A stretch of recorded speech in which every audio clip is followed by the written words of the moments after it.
You know that quiet voice inside your mind saying, I? That voice is part of what we call the ego in classical psychoanalytic theory. The ego is that portion of the human personality which we experience as the self or the I, and which is in contact with the external world through perception. It is not merely vanity or selfishness, though we often use ego.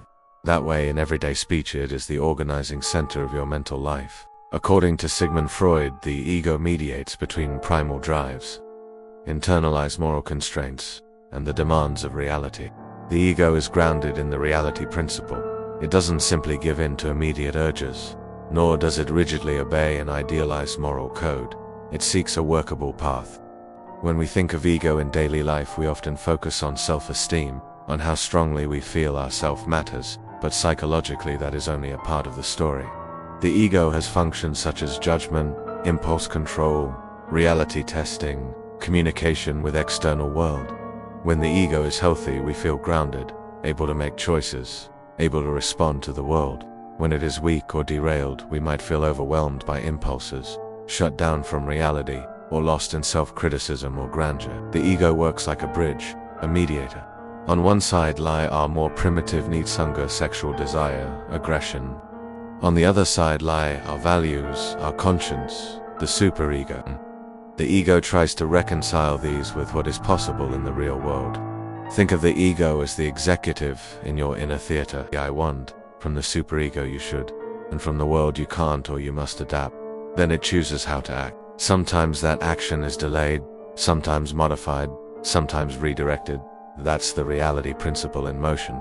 The ego also employs defense mechanisms, invisible strategies that protect us from anxiety, internal conflict, shame. In effect, the ego says, I will manage this impulse without letting it destroy me or alienate me. According to ego psychology scholars, the ego's functions include things like reality testing, distinguishing what is internal versus what is external, impulse control, regulation of affect, judgment, synthesis of experiences. For example, you have a strong impulse to lash out in anger after being insulted. Your internal moral voice says you should remain calm, forgive, not hurt someone. The ego assesses the situation. Is this environment safe? Am I at work or home? What happens if I act or don't act?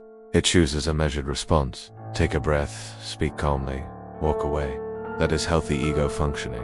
When the ego is overwhelmed, the driver loses the reins. Impulses act unchecked, or the moral voice shames so harshly you shut down entirely, or you detach from reality. These are patterns of dysfunction. The ego must navigate the forces of I want, I should, and I must deal with what is in order to function. Another important piece is that the ego develops over time. It is shaped by early relational experiences, adaptation to environment, cultural forces. The discipline known as ego psychology emphasizes how the ego grows, how it copes with conflict, how it adapts. Why does it matter? Because without a functioning ego, we wouldn't navigate life's demands. The ego holds our sense of identity. This is me. This is my life. It helps us make decisions that are realistic. In the realm of human behavior, the ego is what allows us to delay gratification, to consider consequences, to build relationships rather than simply act on impulse. To have a well-balanced ego is to have psychological maturity, to be able to say, I know who I am, I know where I stand. I can act even though I don't feel perfect or fully safe. It is to live in the gray areas rather than extremes. When the ego is rigid, you may become defensive, brittle, unresponsive to change. When the ego is too loose, you may become overwhelmed, lose track of your self-boundaries, feel like a victim of your impulses or environment. In philosophical and spiritual traditions too, the ego is discussed sometimes as the false self, sometimes as the center of self-identity that must be understood or transcended. Psychology offers us a descriptive lens. The ego is real, functional, critical. For instance, the ego helps maintain self-esteem, but also when misused becomes inflated, controlling, reactive. There is even the concept of ego depletion, the idea that self-control has limits. Thus the ego is both tool and terrain. It is the location from which you act, decide, reflect. It is the boundary between inner world and outer world. Its proper meaning is neither arrogance nor self-denial, it is self-governance. Using the ego properly means integrating it wisely rather than being ruled by it or suppressing it completely. First, you must build ego strength. Ego strength is the capacity of the ego to manage impulses, to tolerate frustration, to stay with reality. You build it by exposure, by challenge, by making decisions rather than avoiding them, by facing conflict rather than fleeing. Second, you refine reality testing. Ask yourself, is what I feel urgent now actually real? Does acting now help or harm? Can I choose a later moment? Doing this strengthens the ego's mediator role. For example, when the I must rises and threatens to make you act recklessly, pause and ask, what will this action cost? Is there a better way? Third, use the ego to channel impulses creatively rather than denying them. Freud's idea of sublimation is relevant. Impulses don't vanish, they transform. A strong ego says, I can't do the raw version of this desire, but I will redirect it into something meaningful.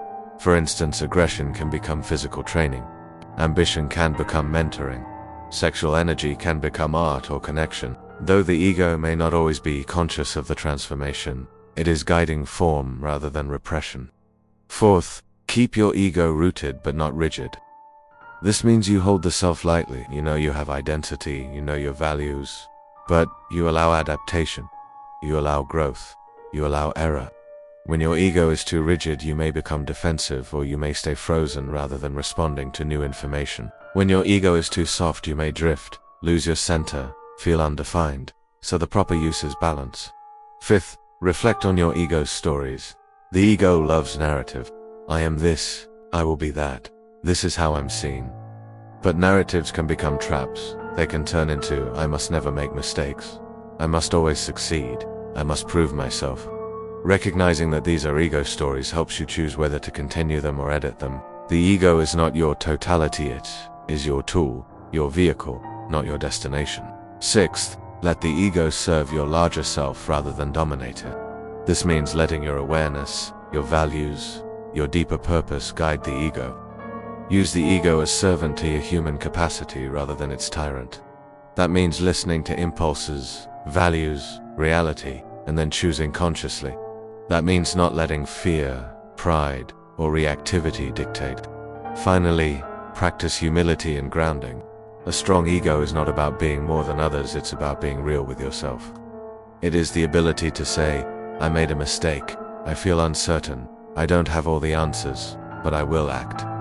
It is the ability to set boundaries rather than lash out. It is the strength to be vulnerable rather than defensive. Let's pause. Because this thing inside you, the ego, can also hide shadows. The ego, when misused, becomes a mask, a fortress, a tyrant. When you build your identity solely on external validation, you give your ego its strings. When you define yourself solely by success, power, image, you empower an ego that is brittle. When you deny your feelings, you give your ego no real resident. You harbor a ghost. Imagine someone whose ego demands perfection. They must succeed, they must look perfect, they must never falter. The underlying fear is enormous. If I fail, I lose myself. The ego uses defenses, denial, projection, rationalization. The ego whispers, I am fine, they are the problem, I will show you, I will prove. But it hides the soft, vulnerable part underneath. When that ego mask cracks, the crash can be fierce. Shame, collapse, withdrawal, or imagine someone with an inflated ego. The story, I am stronger than them, I must dominate, I must always be ahead.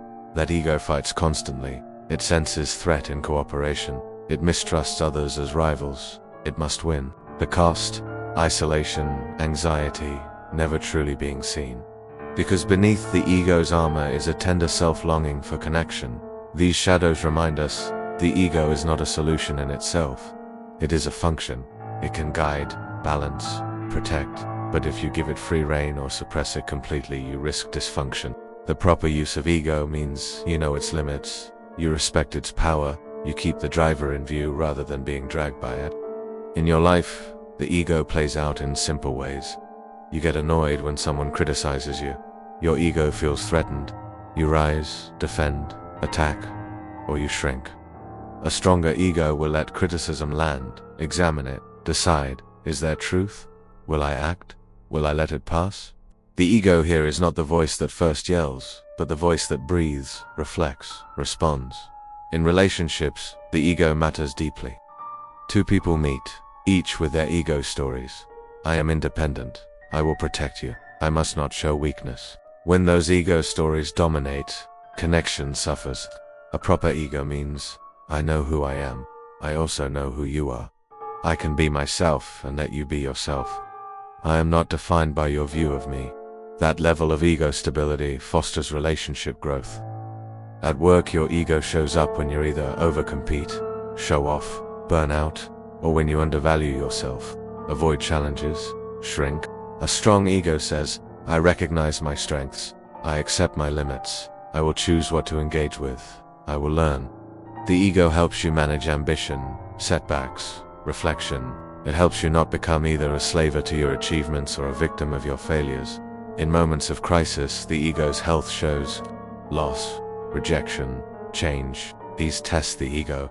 Does it collapse or adapt? Does it rigidly cling or does it open? Using your ego properly means allowing change, not abandoning yourself, not becoming bitter, not becoming brittle. Your ego says, I will go through this. I will emerge changed.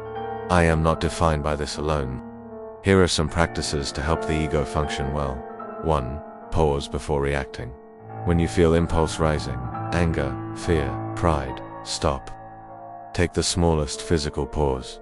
A breath, a moment of stillness. Ask, what do I really want? What will this cost? What is realistic? That brief space strengthens the ego's mediator role. 2. Journaling your internal narratives. Right? What story is my ego telling me right now? I must be perfect. They must like me. I must not fail. Then ask, is that story true? Is it helpful? What alternative story might serve me better? Once you see your ego narratives, you are no longer captive to them. 3. Assert boundaries. A strong ego knows its limits, its needs, its values. You practice saying no when you mean it, or yes when you mean it. You allow yourself not to be defined by other people's demands. That clarity gives your ego health. 4. Channel your impulses constructively. If you feel energy, ambition, anger, sexual, creative, don't just act on them in raw mode. Ask, how can this energy serve something constructive? Could the anger drive you to stand up for a cause? Could the ambition help you mentor others? Could the creative sexuality become art, connection? The ego is your guide in this transformation. 5. Check your self-esteem but not your ego's inflation. Ask, do you feel grounded in who you are? Or are you constantly needing others to confirm you? Are you comfortable showing vulnerability? Are you comfortable being invisible sometimes? A mature ego is comfortable with being seen and unseen. 6. Practice adaptability. Life changes. You change. Your ego should help you meet change, not resist it blindly. That means you develop flexibility. Your values, center, sense of self remain stable, but your behaviors, your roles, your methods may shift. The ego helps you navigate that. In the quiet of your mind, the ego whispers, this is me. This is what I will do. It is both a protector and a gatekeeper. It gives you the sense of self, the capacity to choose, the resilience to act. But if you give it overpower it, you empower illusions of invulnerability, isolation, rigidity. If you weaken it, you drift, dissolve, feel lost. Using your ego properly is one of life's subtle arts. It is not flashy. It is not obvious. It happens in the small decisions. How you respond to the unseen slight. How you greet the morning challenge. How you choose a value over a case of proving. It is in how you sense your impulse and your value and your reality and how you let them meet. Let your ego be the driver, not the horse. Let it hold the reins, not be pulled by them. Let it serve your deeper self, your values, your relationships, the work you were born to do. The ego is yours. Know it, use it, master it, but do not become it. For beyond the ego lies the deeper self, the connected self, the self that realizes we are part of more than just I. And so you go into the world with your ego working not perfectly, not always smoothly, but consciously.